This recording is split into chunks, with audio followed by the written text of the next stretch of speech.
Hi, I'm Phil Ropeman and welcome to episode 24 of Burnside Neutral 2030. Councils use a lot of energy to power things like buildings, cars, equipment, street lights and traffic lights. The City of Burnside has a goal to be carbon neutral by 2030. To achieve that goal, we need to reduce our carbon emissions.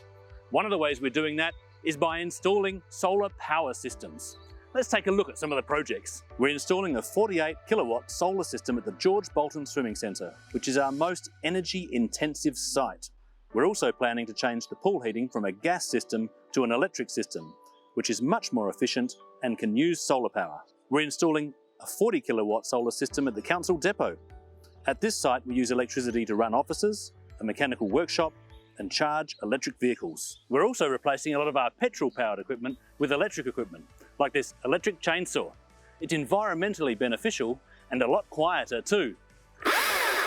We're installing a 5 kilowatt solar system as we rebuild the Dulwich Community Centre, so activities here will have a lower environmental impact. We're also planning on installing more solar here at the Burnside Civic Centre. The great thing about installing solar is it's a win-win. We save money on power bills, and these projects will save hundreds of tonnes of carbon emissions. You can save too by installing solar at home. Thank you for watching this episode of Burnside Neutral. See you again next time.